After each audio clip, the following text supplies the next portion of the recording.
പരീക്ഷയ്ക്ക് തയ്യാറെടുക്കുന്ന വിദ്യാർത്ഥികളെ സംബന്ധിച്ചിടത്തോളം അവർ പഠിച്ച പാഠഭാഗങ്ങൾ ഓർത്തിരിക്കുന്നതിന് വേണ്ടിയിട്ടുള്ള മറ്റൊരു ടെക്നിക്കുമായിട്ടാണ് ഇന്ന് നമ്മൾ വന്നിരിക്കുന്നത്. The compression effective method. സാധാരണ നമ്മളെ സംബന്ധിച്ചിടത്തോളം നമ്മൾ ചിലപ്പോൾ 5-6 മണിക്കൂറൊക്കെ കണ്ടിന്യൂസ് ആയിട്ട് പഠിക്കാറുണ്ട്, അത്രയും ഹാർഡ് വർക്ക് ചെയ്യാറുണ്ട്. പക്ഷേ ഈ ഹാർഡ് വർക്കിന്റെ കൂടെ നമ്മൾ സ്മാർട്ട് വർക്കും കൂടി വന്നു കഴിഞ്ഞാൽ നമ്മൾ പഠിച്ച പാഠഭാഗങ്ങൾ നമുക്ക് ഓർത്തിരിക്കാനും എക്സാമിന്റെ സമയത്ത് ഈസിലി റീകളക്ട് ചെയ്യാനും കൂടി സാധിക്കും എന്നുള്ളതാണ്.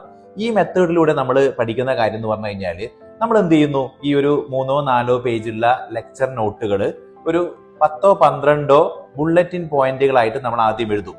ഈ ബുള്ളറ്റിൻ പോയിന്റുകൾ പിന്നെ കീ വേർഡ്സ് ആയിട്ട് നമ്മൾ കൺവേർട്ട് ചെയ്യും. ഈ കീ വേർഡ്സുകളാണ് നമ്മുടെ മൈൻഡിൽ എളുപ്പത്തിൽ സ്റ്റോർ ചെയ്യാൻ വേണ്ടി സാധിക്കുക എന്നുള്ളതാണ്. കാരണം ബ്രെയിനിനെ സംബന്ധിച്ചിടത്തോളം ചെറിയ ചെറിയ പോയിന്റ്സുകളാകുമ്പോൾ എളുപ്പത്തിൽ ഓർത്തു വെക്കാൻ വേണ്ടി സാധിക്കും എന്നുള്ളതാണ്. നമ്മൾ ഈ സിപ്പ് ഫയലൊക്കെ ചെയ്യുന്നില്ലേ, ആ രീതിയിൽ. അപ്പൊ പിന്നീട് നിങ്ങൾക്ക് എന്തിന്റെ ആവശ്യമില്ല, ആ ലെക്ചർ നോട്ട് വീണ്ടും വീണ്ടും എടുത്ത് വായിക്കേണ്ട ആവശ്യമില്ല. മറിച്ച് ആ കീ വേർഡ്സ് മാത്രം വായിക്കുമ്പോൾ നിങ്ങളുടെ മൈൻഡിലേക്ക് ആ പോയിന്റ്സ് എല്ലാം വരികയും ചെയ്യും. അപ്പൊ എക്സാമിന്റെ സമയത്ത് വളരെ ഈസി ആയിട്ട് ഉപയോഗിക്കാൻ പറ്റുന്ന ഒരു മെത്തേഡാണിത്. Please try it.